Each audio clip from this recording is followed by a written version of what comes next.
Good morning, everyone. So as Mary said, my name is Christine Buscarino. I'm proud to be part of Office Depot's e-commerce marketing team, as well as a member of the Office Depot Foundation Board of Directors. Mary also, as she mentioned, has been my friend. I like telling everybody this. Mary was my mentor when I joined Office Depot, and she continues to be my mentor and friend. So since we had that conversation, I thought that that was important to talk about. As a board member, I'm excited to see the Women's Symposium added to the outstanding array of programs that the initiatives that we have with the foundation and that we carry out and to support our mission of listen, learn, and care.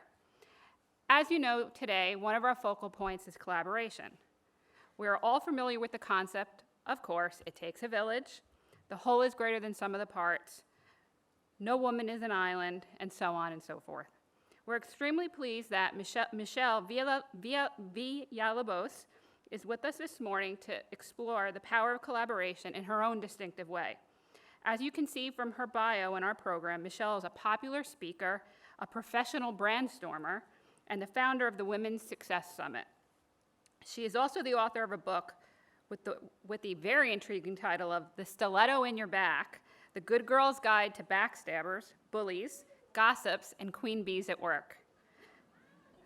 Michelle, we're looking forward to your insights about the ways in which collaboration is instrumental in enabling you and other women to become even more successful. Please welcome Michelle Villalobos. Thank you. Thanks, Christine, you got it. Hi, everybody, how are you? Are you excited to be here today? Give it up, who's excited? Woo! Yeah. All right, so before we get started, just a quick note about my intention for you today. So my intention is a little unusual. What I want out of this presentation in particular, and I hope out of this day in general, is for you to experience uh-oh moments. What I mean by that is that you have to experience an uh-oh before you can get to an aha. Before you can have an aha moment, something's gotta be wrong. You've gotta realize that everything is not exactly as you would have it. That there's something in your life that you're missing or that you want, that you desire, some goal, some accomplishment. Once you realize that there's a gap between where you are and where you wanna be, that's the uh-oh moment that leads to the aha. So I am committed for you to get uh-oh moments today and turn those uh-oh moments into aha moments. How's that? Are you committed too? Are you gonna be looking for those ugly uh-oh moments today? Raise your hand if you're committed to that. All right, let's go. All right, where's my presentation? Is it coming up on the screen? Uh-oh, here's a gap. There we go, all right. So before we get started, I'm gonna tell you a little bit about my story so you can understand how I got here today. So, are my beads making noise, by the way? No? Okay, we're good, okay. So my first 6 months as an entrepreneur, I had a really solid career that people actually envied. I was the executive publisher of Ocean Drive Espanol magazine, a position that I aspired to, and I shamelessly promoted myself to get to. And once I got there, after 3.5 years, I realized I was miserable. I had everything I thought I wanted. I was making money, I had prestige, I had a nice title as executive publisher, I got to go to great parties, I got to meet celebrities, and I was unfulfilled and unhappy. I was not taking care of myself, I was working way too hard, and I realized that what I was putting out into the world in this magazine with these covers of women in bikinis and this celebrity worship, I realized that I was not congruent with my mission in life or with my beliefs or my values, which are that women are to be empowered and that we women are strong and we can be a force to be reckoned with in the world, not just a pretty picture on the cover of a magazine. So, unfortunately, I was right about that, but I wasn't so good about how I went about going out on my own. I jumped ship without having much of a plan. I said, I'm gonna quit and I'm gonna become an entrepreneur. How many of you are entrepreneurs or self-employed or freelancers, Basically, you have to promote yourself every day to get what you're going to earn. Raise your hand. Be proud. Nice. Me too.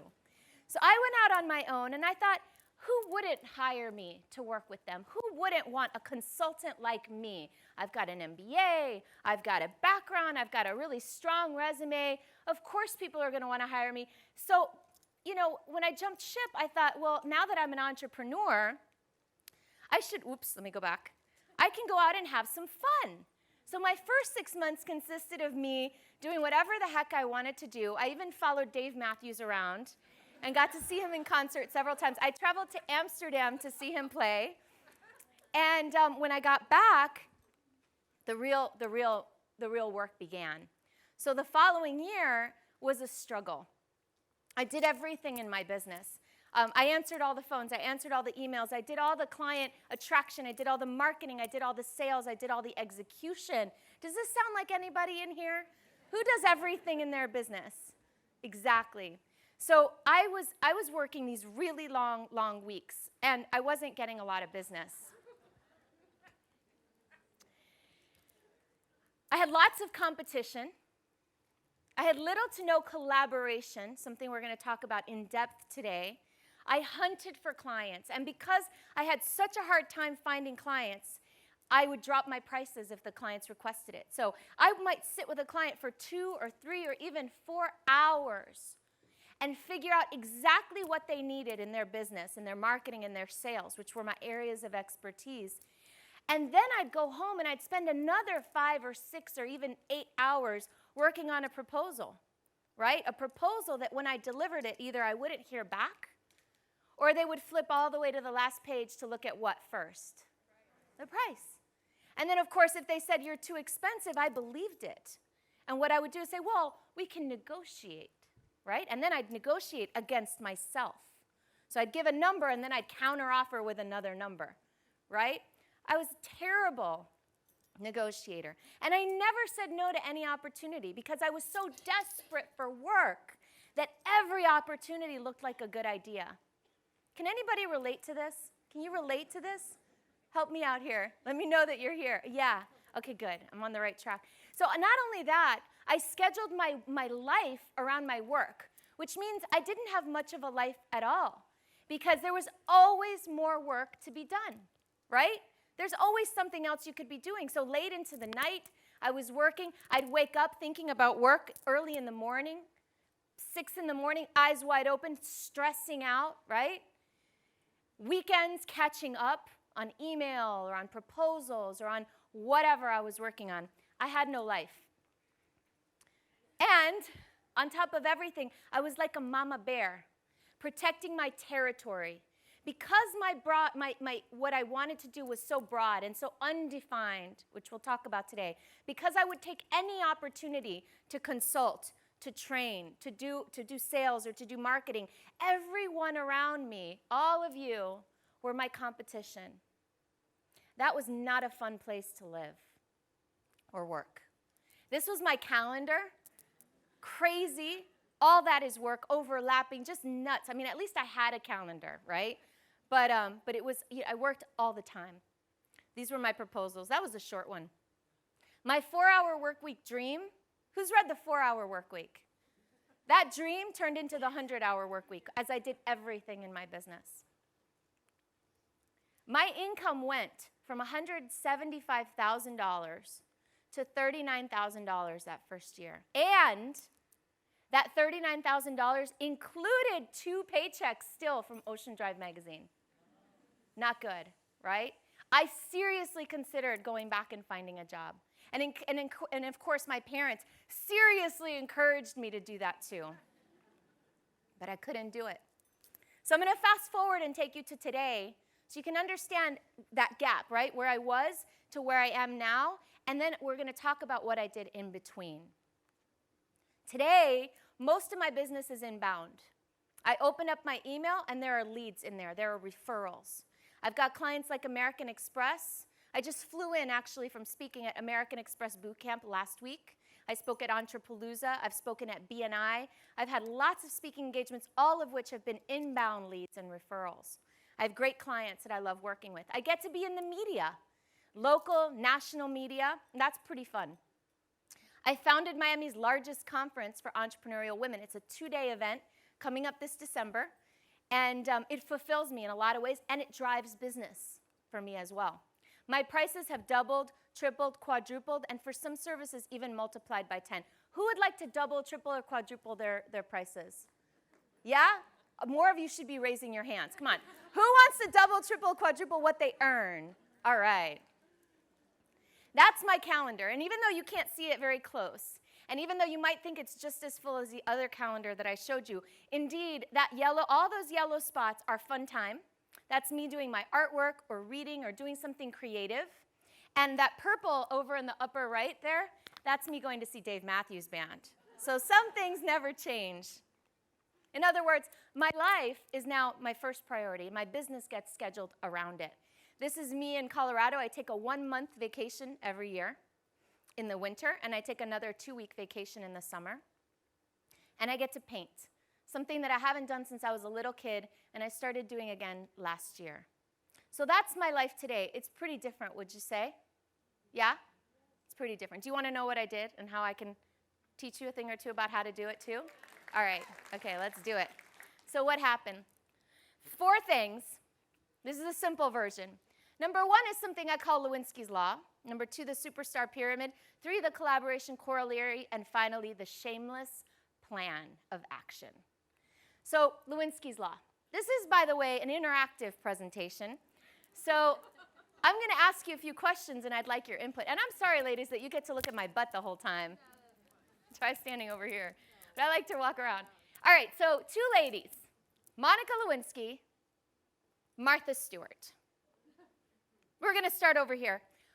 Well, first of all, let's say, what do these 2 women have in common? Infamy. Okay. So another word for that. What did they both experience at one point in their lives? A scandal. A scandal. So let's start over here with Martha Stewart. Did we know who Martha Stewart was before her scandal? What was she up to? This is the interactive part. Homemaking. Was she successful? Yeah, she had a magazine, she had a TV show, she was making a ton of money, and then she hit a road bump, right? A speed bump. Hiccup, right? And then what happened after her speed bump? She goes to jail, right? And then comes right back out. Right back out, right up to the top once again, right? Because she continues to go back to work doing what she did best, what we know and love her for, right? All right, go Martha. Now, Monica Lewinsky. What was Monica Lewinsky up to before her scandal? Well, let me rephrase that. Did we know who Monica Lewinsky was before the scandal? No, we didn't. She came to be known by us through the scandal, because of the scandal. So what happened? Her brand became the scandal. Because she did not have a strong brand to begin with, she was branded by the scandal, which is unfortunate, because Lord only knows there's probably a lot more to Monica Lewinsky than what we saw, right? Absolutely. So as Piper Weiss said it, tragically, no matter what she accomplishes or how she reinvents herself to the public, she will always be the first lady of scandal. And so the lesson here is that we can take control of our brand. We can decide how the world will see us. And when we do that powerfully, we can withstand a hiccup, a speed bump, an economic downturn, a scandal, much better than if we let the world decide who we are. Right? We decide, this is who I am, and this is how I want the world to see me. And then taking actions consistent with that brand and with that vision for yourself and for your life. And so Lewinsky's Law is that you need to brand yourself, or the world might do it for you. And you might not like what they come up with. So take control, take charge. And today, my intention for you is that today is the day you have the moment that you could be doing a lot more for your brand, to put yourself out there and to get the kind of success that you deserve. Right on? All right. Okay. So the aha that I had when I realized that was that I can intentionally brand myself so that the world sees me how I wish to be seen. And you can intentionally brand yourself so that the world sees you the way you wish to be seen. So number 2, the superstar pyramid. So I'm going to play a game with you. I'm going to shout out a few words, and you're going to tell me what comes to mind. Number 1, talk show host. Oprah Winfrey. Home and entertaining expert. I gave it up.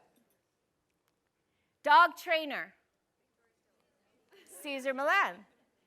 Child care expert. Super nanny. Real estate tycoon. Of course. Millionaire matchmaker. You got it. Scientologist. Who else? And dirty politician?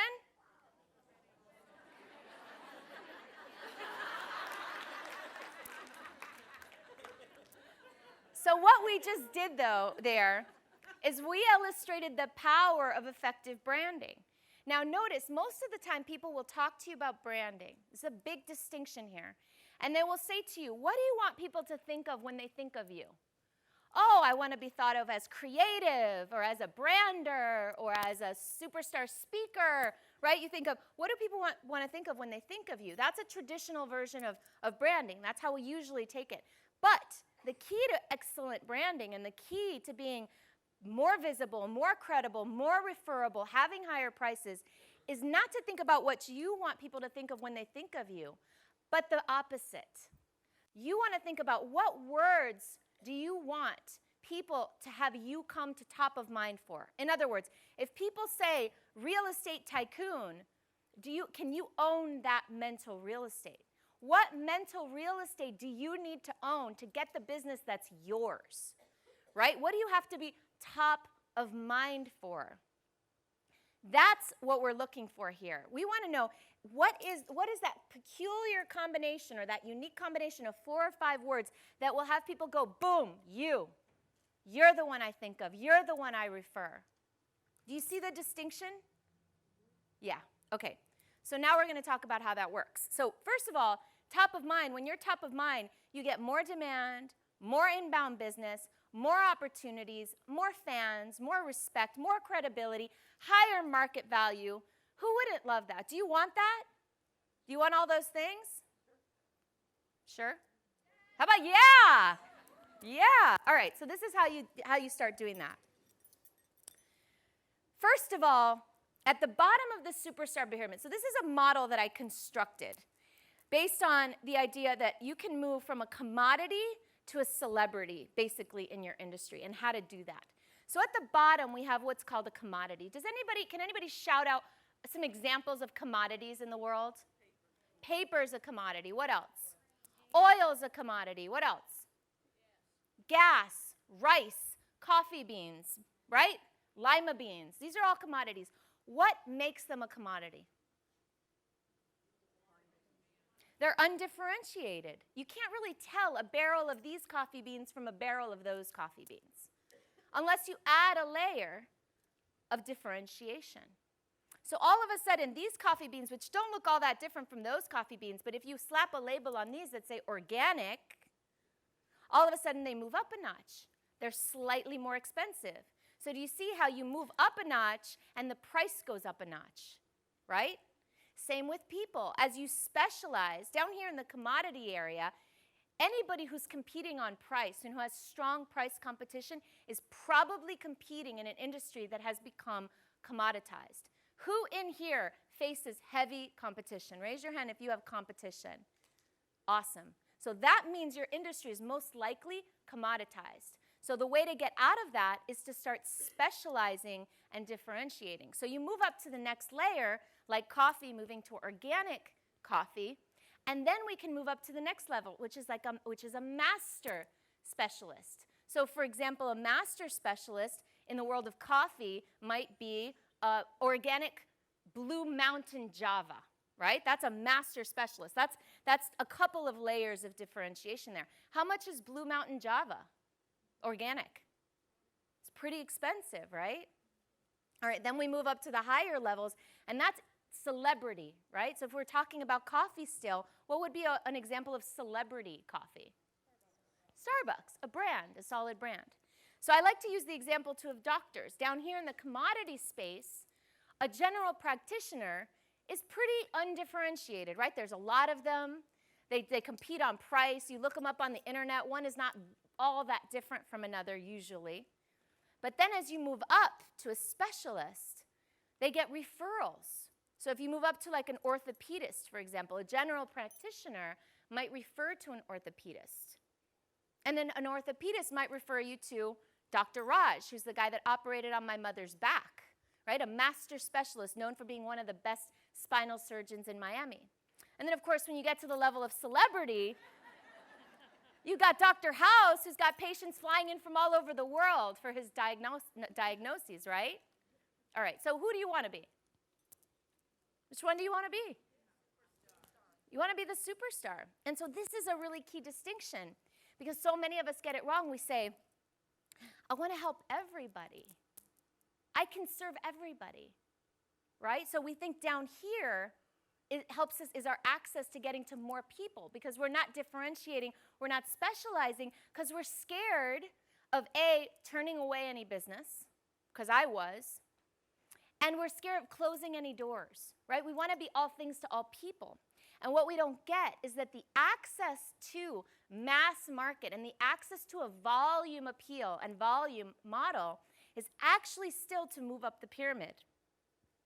Because once we're at the top of the pyramid, our pricing is at a premium, our brand is at an all-time high, people are referring us business, and that's when big opportunities show up. Think about Martha Stewart. How did she finally access that mass market? She rose to the top of the pyramid first, and then she made deals with TV companies, then she made a deal with Kmart.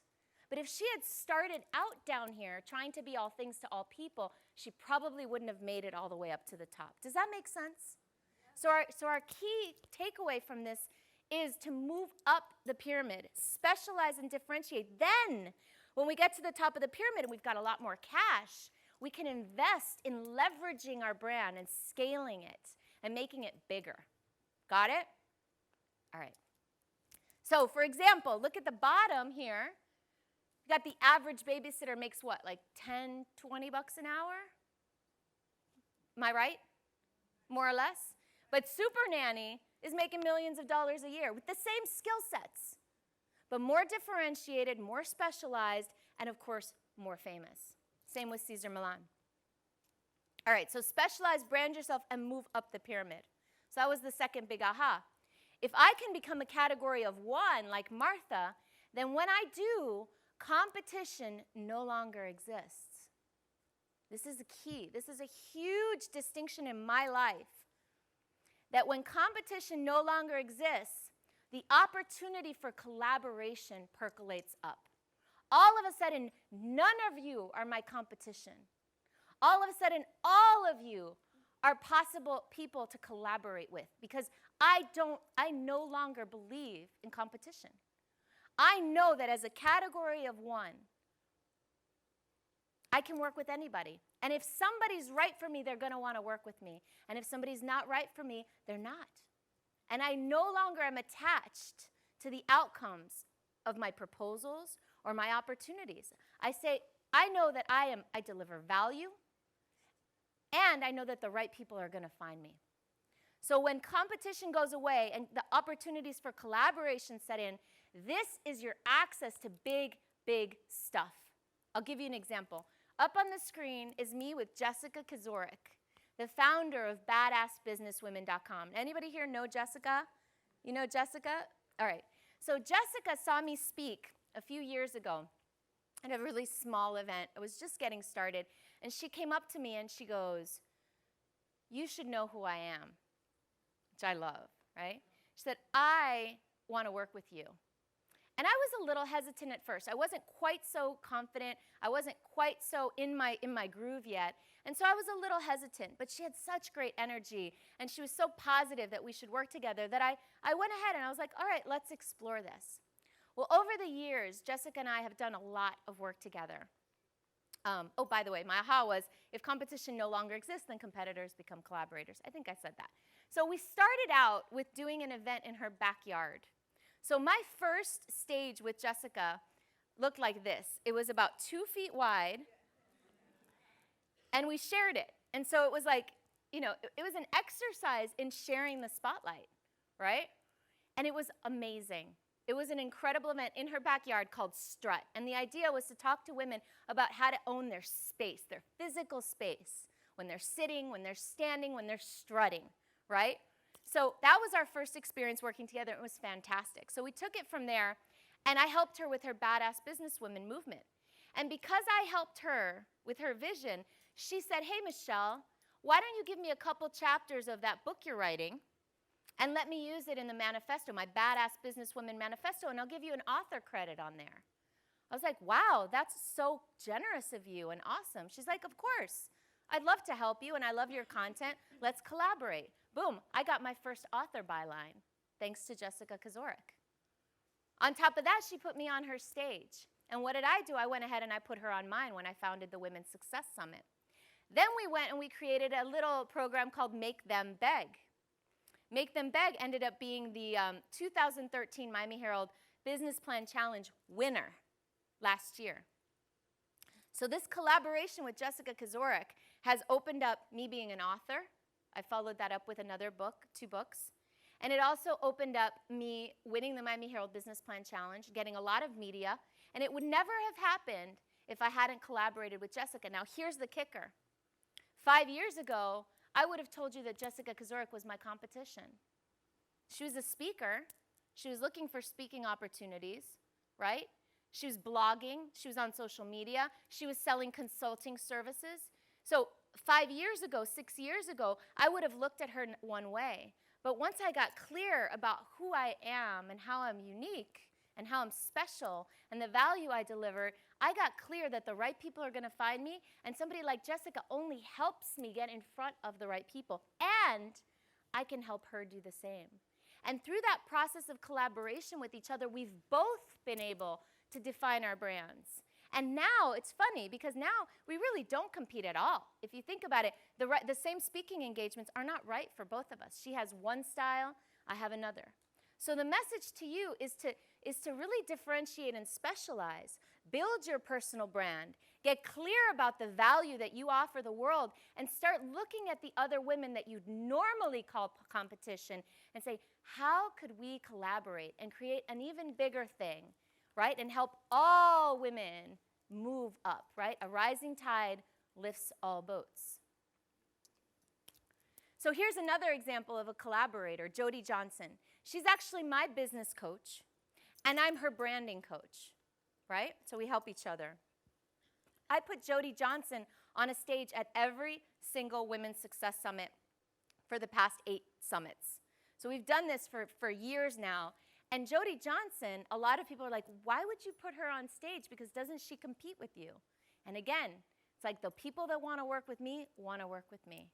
And so through collaboration with Jody, she's had me speak on panels, she's referred me opportunities and speaking engagements, and I do the exact same thing for her and tell people like you about her. Another example, this is the stage at my Women's Success Summit. On that stage are 3 professional speakers. There's Jody Johnson, who's a business coach and speaker. In the middle, there's Mina Shah, who's worked with Tony Robbins' organization. And on the right is Denise Jacobs, who speaks on creativity. I put them on my stage and I share them with my audience because I know that I can help them. And then given the opportunity, someday they might be in a position to help me. This is Mina Shah. So she founded an event called, a group called Smart Women Making Money. And that's her and me on the Women's Success Summit stage. And then this is my board of advisors. So I got really clear that as I was meeting more people and collaborating with them, wouldn't it be amazing to have my own group of advisors, my own private council to help me with my goals for women? So I put together this board of advisors for the Women's Success Summit. And without them, the summit would not be what it is. So the question is, who's your board of advisors? Who can you gather together on a regular basis to help you achieve your goals and with whom you can share your vision and who will pump you up instead of bringing you down. Because there are a lot of people out there, the naysayers, right, who'll bring you down. So you got to really be clear about who you're surrounding yourself with, right? Who's in your space. This is us working together. This is another example. This is one of my friends also. She's also a business coach. She's also a marketing coach. I put her on stage because I know she's got a badass, tough-as-nails attitude that appeals to a lot of people, and some of us need that. Not my style for me, but it's perfect for her clients. And another friend of mine, Luli B, who you may have heard of, who speaks about, you know who she is. She speaks about balance. Balance is BS is the name of her book. Again, another person that typically we would probably compete for the same speaking engagements, but it doesn't matter. She talks about one thing. She has one brand. I have another. So number 4, this is where the rubber meets the road. This is where we're going to get some work done. So once you've gotten clear that you have to brand yourself, and once you've gotten clear that you got to move up that celebrity pyramid, and once you got clear that once you become a category of one, other women, other people become collaborators, not competitors, now it's time to roll out your shameless plan. Shameless. A lot of us would not, who likes to be called shameless? Yeah, nobody. Let's talk about that word for a second. I heard Rita Moreno speak. Do you know who Rita Moreno is? Okay, so there's something really special about Rita Moreno that most people don't know. She's one of the few actors, and I'm talking all, male and female, who's won all 4 of the big prizes, of the big awards. She's won an Oscar, an Emmy, a Tony, and a Grammy. She's a badass, right? When I saw Rita Moreno speak, she was telling me about how a few years ago she moved from one house to another. And in that move, she came across a box. And in that box, when she opened up, were all her awards. Her Oscar, her Emmy, her Tony, and her Grammy. And her husband said, Rita, why do you keep those in a box? She's like, oh, well, I wouldn't want anybody to think that I was, immodest or shamelessly promoting myself by putting them out. To me, that line, what she said, was the saddest thing I'd heard all day. We were talking about some serious struggles, right? She was an immigrant. She came from Puerto Rico. She faced a lot of discrimination, a lot of challenges. And that, for me, turned my stomach. And you know why? Because she's a role model. Because people can look up to Rita Moreno, look at what she's accomplished. But if she's not able to talk about it, and she's not able to own it, and she's not able to be proud of it, how are other people going to get inspired by it? For me, that was a huge opportunity lost. For her to show other people what she accomplished, despite all these crazy odds. So that day, I made a commitment that not only was I going to be shameless, that I was going to get all of you guys, you ladies, to be shameless too. There is nothing to be ashamed of in our success. There is no reason to hide our accomplishments. There is no reason to sit back, keep our heads down, and work hard, waiting to be discovered. Because it might never happen.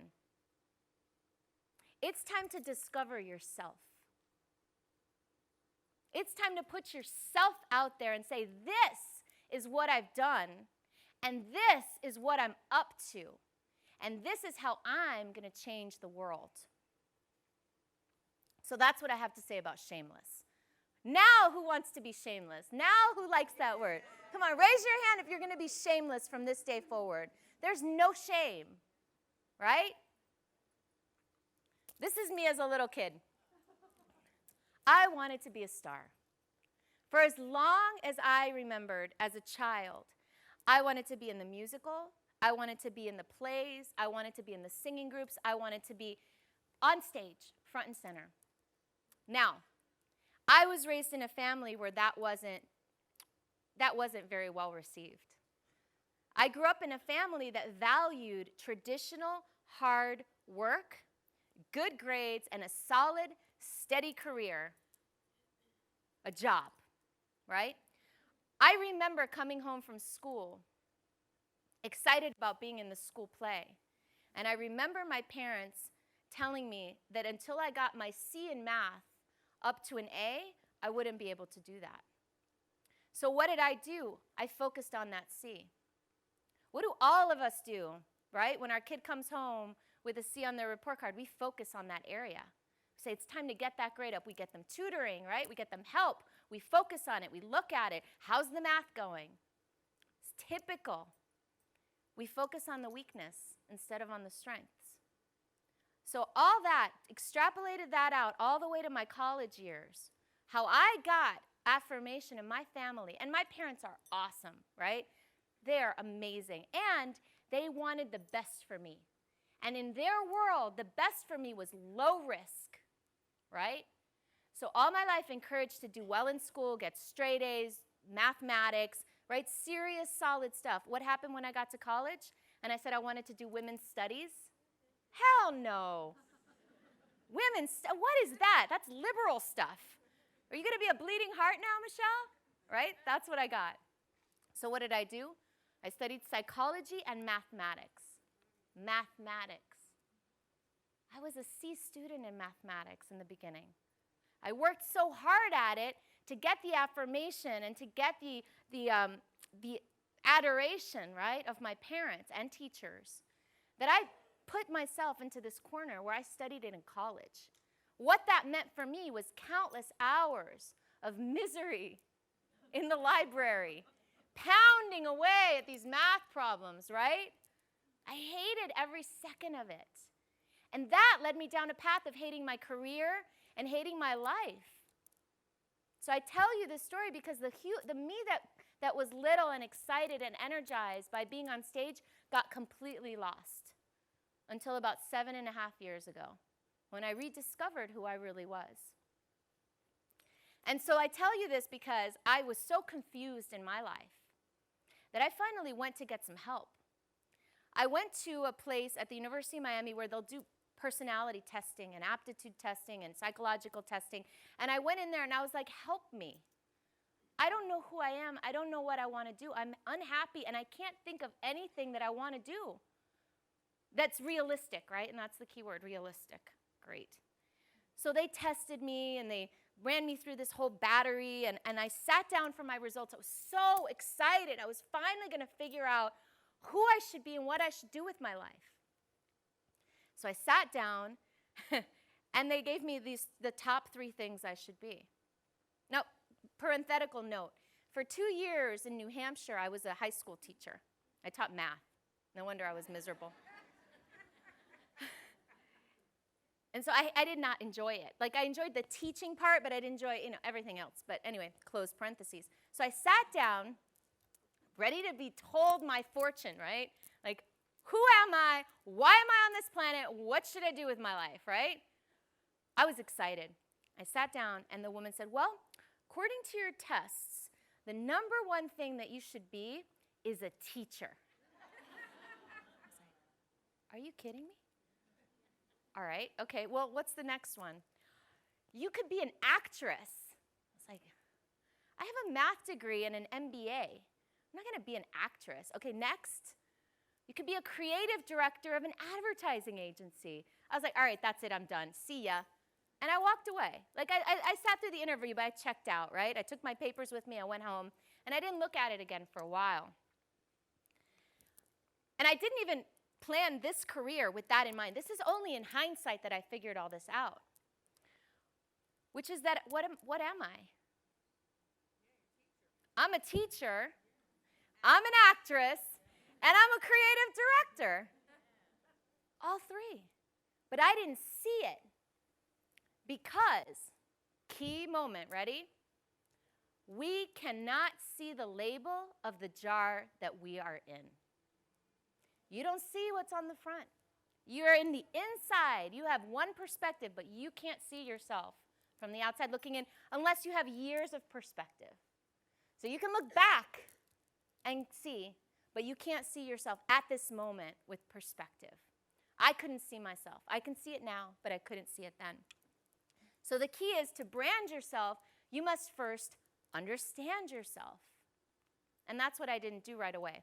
So here's how I approached that. So I thought, well, I need to brand myself, right? And I want to be known as a business consultant. That was a big mistake, number one, right? Very broad topic.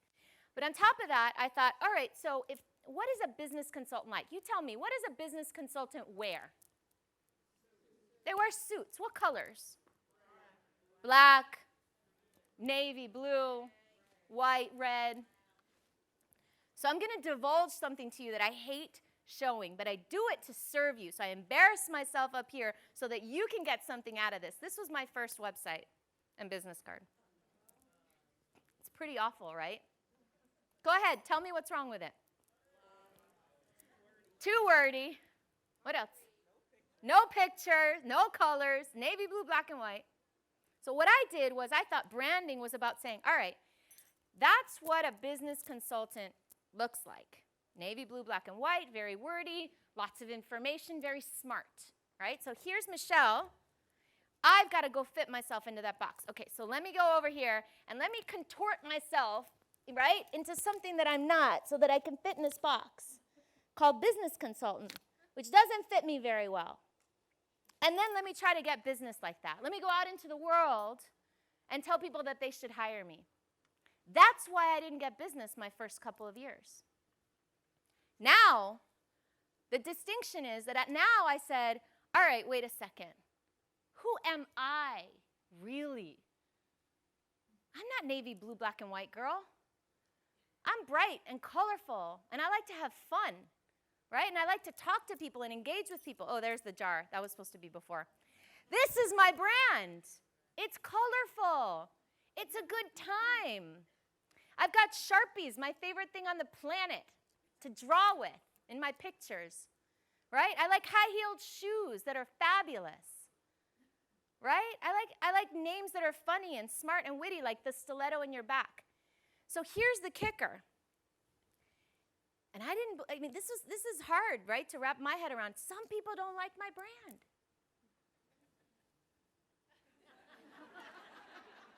I know, I can't believe it either. But there's some of you who like it a lot. And those some of you who like it a lot, you might be my people. And that's the big distinction, is who are your people? Not everybody's right for you. And if you try contorting yourself and twisting yourself and changing yourself and painting yourself and coloring yourself to fit into somebody else's definition of who you should be and how you should be, you're going to be miserable like I was. So it's time to step out and shine for who you really are and build a brand around your natural, real, true, authentic self. Let the world see you. Put your face out there. Show your picture. Put it on your business cards. Be shameless. Share your accomplishments with your people. The wrong people will not like it, and guess what? That is okay. You don't want them. You don't want them. They're not yours. Let somebody else have them. Become a category of one. Find your people and walk away from the rest. It's not your job to save everyone. It's not your job to work with everyone. That's another one we women have a hard time with sometimes. So if you're struggling here, there are a few personality tests and programs that I use with my clients now. Now, let me tell you something. That woman who shared my results with me, the results were correct. And yet I left feeling like she didn't get me. And I left feeling like it didn't help me. The right interpretation of those results would have made all the difference in the world. So I encourage you to take some of these tests with an open heart and an open mind and really explore what teacher means, what artist means, what actress means, because it might not mean exactly what you think it means. One of my favorite tests is the wealth dynamics up in that upper left corner. I'm a huge fan of that test. I don't make any money when you go in and use it. I'm just telling you that it can really help figure out what kind of a profile you have for attracting wealth. Are you someone that's going to attract wealth by being on a stage? It'll tell you that. Are you somebody who's going to attract wealth by doing spreadsheets? It'll tell you that too. So it gives you access to how your strengths impact your wealth generation. And then I'm not going to go through all these tests. And in fact, if you'd like this slideshow, who would like this slideshow? All right, so if you want this slideshow, bring me your business card at the end or during lunch. I'll stick around, and I'll send it to you by email, okay? All right. So the key for branding then is to find out where those passions, your childhood passions, intersect with your talents. Also, again, look back into your childhood for clues. And then this is the key piece, market opportunity. Because a lot of times we get real excited about where our passions and talents intersect, but there isn't a market opportunity there, or we need to figure out where it is, right? Because 2 out of 3 of these don't work. Because if we want visibility, and we want credibility, and we want money, who wants money? Who wants to make some money? Come on, there's nothing shameless about that either. So if you want the money piece, then you've got to have a market opportunity, right? That's the sweet spot for personal branding. Again, to brand yourself, you must first understand yourself. So here's a great example of a friend of mine, Jody Johnson, who's done a wonderful job of branding herself and positioning herself as a thought leader. Thought leadership is the new marketing. Forget the traditional type of marketing with promotions and postcards and email blasts that are fully promotional. What works now, right, to position yourself as a category of one, because that's what we want, right, is thought leadership. What do you bring to the table? What amazing new ideas or processes or systems or products do you bring to the table? And how can you raise yourself up to be considered a thought leader in that industry? So Jody Johnson, what she did as a business coach is she said, what's the biggest opportunity in Miami right now? We had this conversation together. And she said that Miami it was in the process, this was a couple years ago, it was in the process of expanding Miami International Airport, was in the process of expanding the Port of Miami, and also the railways to ship more goods through Miami and up the East Coast, right? So Miami is at this center, ground zero of this huge boom. And there are so many small businesses, professional services, lawyers, accountants, right, that could totally take advantage of this, that are simply not ready or don't have the vision or the awareness to know what's coming down the pipeline. So she wrote it. She wrote a book, or not a book, a white paper. It took her a week to write a white paper. She had a guy put it together, put some pictures on it. Within a week, she had this white paper that now positions her as a thought leader in the small business community of Miami. She got asked to write a column for the South Florida Business Journal because of this white paper. She got asked to moderate a panel at some big event for business leaders in Miami. All of a sudden, she was thrust into the spotlight because she said, she didn't get discovered. Nobody said, hey, Jody, we love you. You're an expert in this. Let's put you on this panel. No, she said, I'm an expert. I'm a thought leader. I'm going to show you why. Here's why I'm a thought leader. And she put her name on it. She published it. And she sent it out into the world and said, this I created. Nobody decided she was a thought leader. She decided. She slapped that expert label on herself, and lo and behold, people believe it. Because you know what? She is. But she didn't wait for somebody else to decide it. Does that make sense? So what could you be the thought leader of? What do you bring to the table? And how could you get that message out here? Here's another example. A client of mine, Donna Vincent Rowe, just published this book, The Value of Water. She's been at it for about 2 years. She decided that instead of being just a normal PR person, right, trying to get any kind of PR business, she said, you know what I'm passionate about, Michelle? I'm passionate about water issues.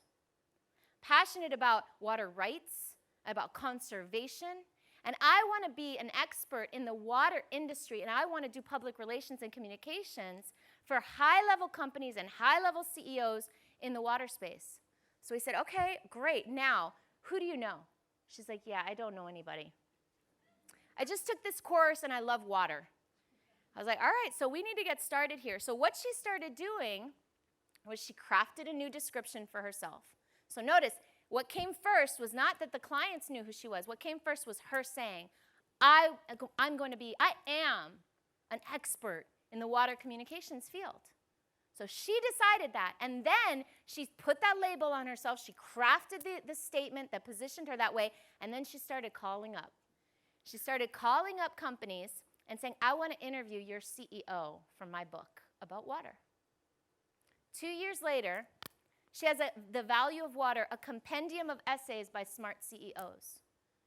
So she didn't have the credibility by herself yet to establish herself as this water industry leader. But by publishing a book and rubbing shoulders and stealing some of the spotlight from these people who are already at the top of that field, now she's really there. Now she can call up these CEOs on the phone and say, remember me? You're in my book. So now she's got a Rolodex full of influential leaders in the water industry. Why? Because she decided to. Not because somebody else came to her and said, hey, you should write a book about water. This guy, Joaquim de Posada, became a thought leader in the world of, has anybody read Don't Eat the Marshmallow? Raise your hand if you know this book, Don't Eat the Marshmallow. We should check out his TED Talk. But Don't Eat the Marshmallow, long story short, is this idea that if we delay gratification, if we learn that skill young, we can have more success in life. Here's the kicker. He didn't invent this. He read about this study that was done that showed this theory in action, and he said, this is so important, I want to take this message to the world. So he recreated the study, and he started talking about it. Now his whole brand is built around this one concept that he is now the thought leader of, that he didn't even invent himself. Mike Dooley, anybody get notes from the universe? Notes from the universe? If you go to tut.com, you sign up with your email, you'll start getting a note from the universe every day. It's pretty sweet. So Mike Dooley is the one that came up with this idea of notes from the universe, and he's built a multi-million person list by sending this small email out every day, an inspirational email. And on the back end of that, how he's using that is to create a business that does adventure travel around the world to spiritual places. That's just one of the ways he's monetizing this. So I show you all this to say you can carve out almost any little narrow and deep space for yourself to be top of mind for something. Here's a client of mine, Itamar Urdaneta, and she works in a bank, and she got really clear recently at my Superstar Speaker Academy that she wants to be a star too. She wants to be on stage. She wants to help women. She's got the profile for it. She's got the drive. She's got the desire. But she didn't have the brand. So what we did was we got really clear about who she's on this planet to serve. And it's not every woman. And this scares the heck out of her, by the way. Because what we realized is that her ideal audience, wait for it, is women who are married, who are Hispanic, who are very devoted Christians, and who want to be happy, who want to have happy, prosperous marriages. That's really narrow. It's a handful of you in this room that might be right for her. Not everybody, but some of you. Oops, I went back, sorry. So she's a star and she wants to speak. Her message is married, prosperous, and happy. And her niche is Hispanic Christian women in affluent Miami neighborhoods. And her model is to use media and events to drive into a group coaching program. So that's how we get all this down into a business, right? We take the high-level stuff, like who am I? What am I put on this planet to do?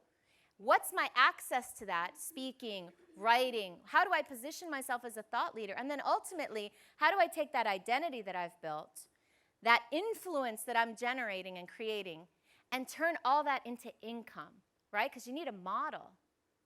What's the back end of that? What's all this work going to serve ultimately to convert it into capital? And this is a very uncomfortable conversation for a lot of women. Because somehow we got taught, a lot of us, not all of us, that wanting to make money is a bad thing, right? That we have to put others before ourselves. And here's a huge newsflash. If you put everybody ahead of yourself, you have nothing left to serve everybody with. So you've got to take care of yourself first. When women make money, everybody on this planet wins. Women invest more of their monies back into their families, back into their communities, back into their states, back into their civic life. Women help the world become a better place, by and large. When we have money, we use it responsibly. So it's my mission to help women share their message with the planet and turn that message into money. Because I know that when women have money, we all benefit. And that's her part of her philosophy as well. So here's some food for thought leadership. Who's ready to become a thought leader? Who wants to be a thought leader? Nice. All right. So what are you passionate about? What would you fix right now if you could? What's your mission, your purpose? What kind of extraordinary results do you deliver, and to whom do you deliver those results? And what is the most pressing problem your target audience or your ideal client faces today? That's the start of finding your area of thought leadership, these questions. And then once you have it, the question is, how do you share that message with the planet? How are you going to put it out there? We are so lucky. We have access to the tools that no generation of women has ever had before. We have the ultimate playing field leveler at our disposal, the internet. There is nothing stopping us anymore except ourselves. So you take advantage of that and think of what medium works for you. And this is a mistake a lot of women make, tactical mistake, is they try to use them all. I got to be on YouTube. I got to be on Facebook. I need to do LinkedIn and Twitter and this and that and the other. And I've been there. And the key is to focus on one thing really, really well. If you love to speak, then speak. Whether it's through a podcast or through a radio show, an internet radio show, or whatever it is, use your verbal abilities. If you like to write, then write.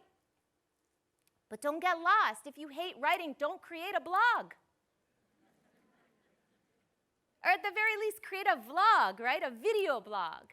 But really hone in on what's your message of thought leadership, and then what's your medium of thought leadership, right? And marry those two to start creating influence that you can then monetize and rise to the top of that pyramid. So thought leadership is the new marketing. All right, so here's one that a lot of people don't like to hear, but I got bad news and good news. The bad news is that looks matter. And the good news is that you don't have to be good looking to look good. Everyone can look good. And you have to show yourself to the world. In this day and age, people are going to Google you. They might Google you before they even meet you in person. You know you do it. Any single ladies in the room? Am I the only one? Please don't make me the only one. What do you do when you meet a new guy and you get his name? What's the first thing you do? You Google him. That's what people are doing to us. And they think about working with you. I bet you some of you have already Googled me, right? So when Google looks for you, you want to share what you want Google to find. I had it in the past. I had it that Google was this huge thing that I had no control over. Well, guess what? You get to decide what people find when they look you up online. Who would like to control their Google search results? Who would like to do that?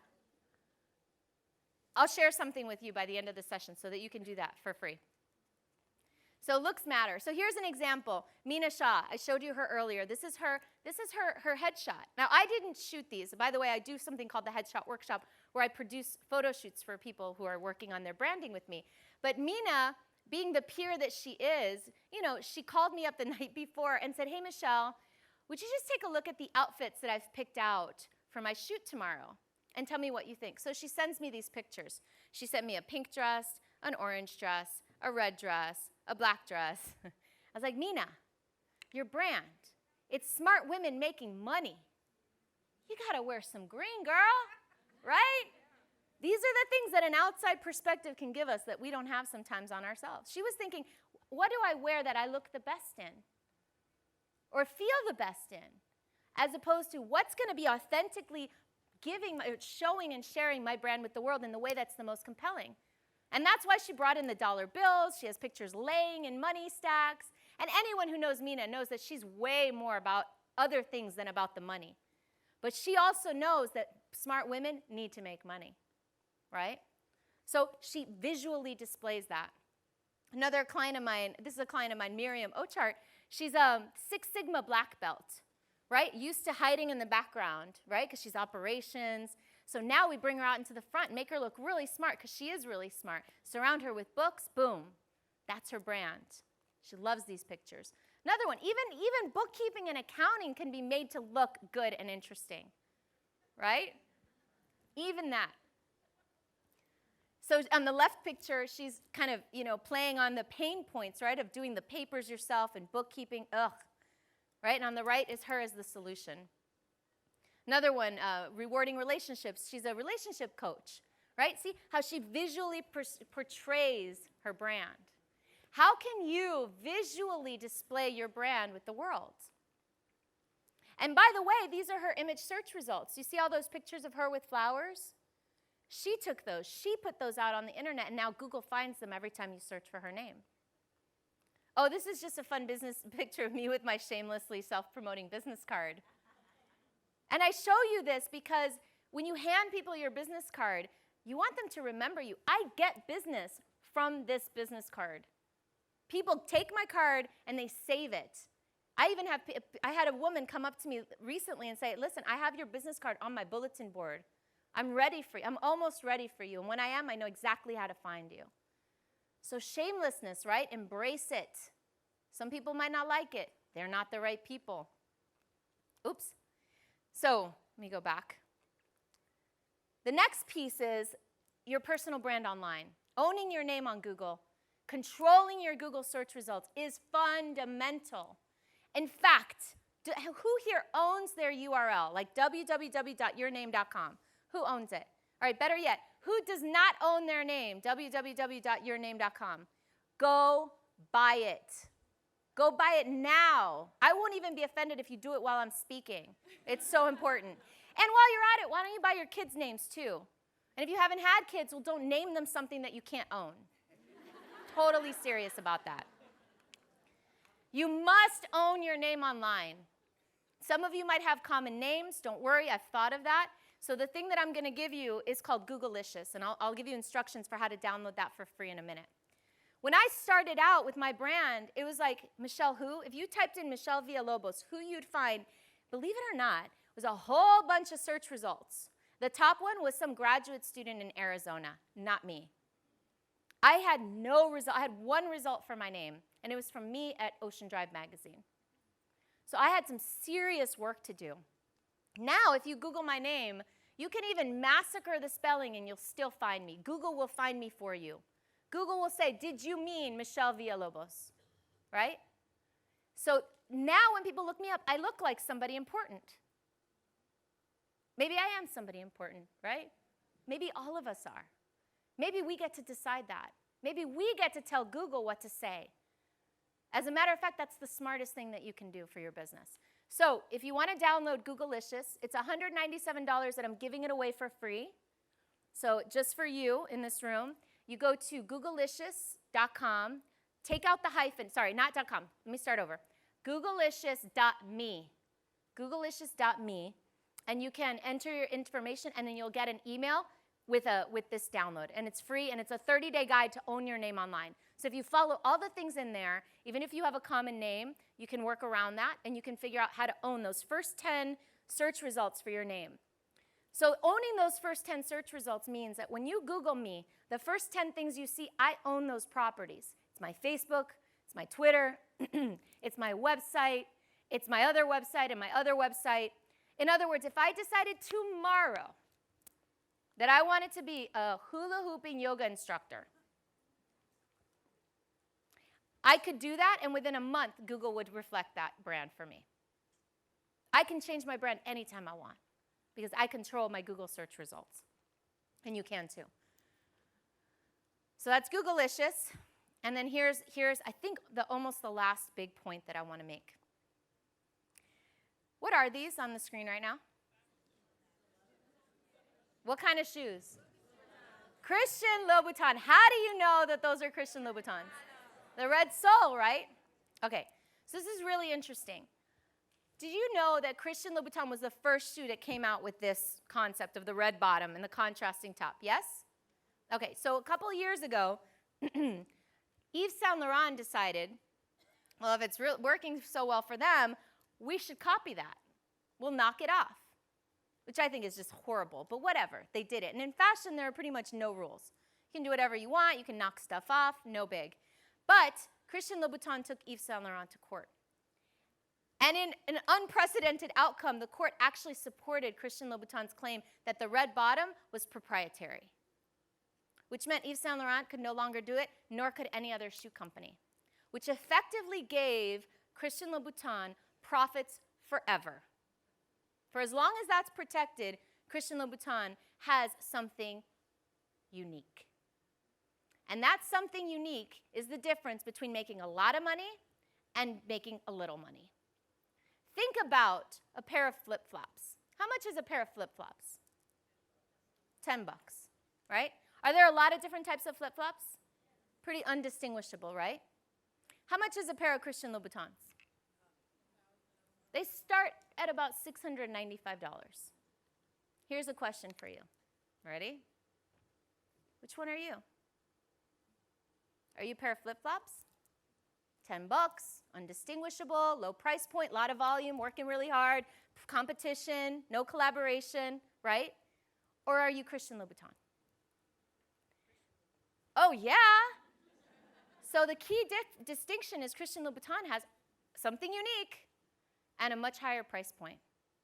So what's your red soul? What makes you unique? And when I say unique, I don't mean different. I don't mean special. I don't mean awesome. I mean category of one. Because when you're a category of one, competition disappears. What is your unique red soul? And how are you telling the world about that unique red soul? All right? There's the Havaianas. You have to sell a lot of those. So the key is here, it's okay to be too expensive for some people if you're just right for your people. This is a big aha for me. So what's your $1 million value? Again, I'm going to give you these slides, so I'm not going to run through this now. But if you can figure out what makes you unique and deliver $1 million value, you are well on your way to establishing yourself as a category of one. So craft an I statement that positions yourself that way. I created, I invented, I transformed, I built, I founded. These are all ways to be considered to be unique. Things that only you can say and only you can claim. And these are a bunch of different ways you can do that. Here's a client of mine who invented a new type of yoga called Yoga. Right? That's unique. Me, I started the Women's Success Summit, largest conference for entrepreneurial women in Miami. That's unique. This woman, Brittany, she had her arm bitten off by a shark. Her story makes her unique. There's a lot of different ways to plumb your story for uniqueness. And then we'll end almost with this, the Cabbage Patch phenomenon for branding. What happened in December 1983? Do any of you remember? Right? It was the Cabbage Patch phenomenon. People were going crazy buying Cabbage Patch dolls. They were being sold on the black market, and all because they had a unique story. Each Cabbage Patch doll had a unique name and a birth certificate, and there was scarcity. And those two things drove up prices on the black market.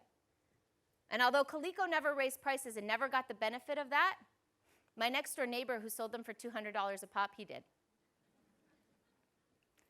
So the last question is, who's on your team? So who's going to share your brand for you? Because I get it. It is not always comfortable to share your brand yourself. It's not always comfortable to be shameless. So who are you going to surround yourself with that's going to promote you for you? And who can you promote? How can you brag for each other? Because this is something we women can do really, really well, is advocate. Who do you want advocating for you? Who are you going to be advocating for? So remember, it's not who you know. It's who knows you. And what they say when you're not around. That's your brand. And Michelle Villalobos, thank you. Come see me if you want this slideshow. Appreciate it.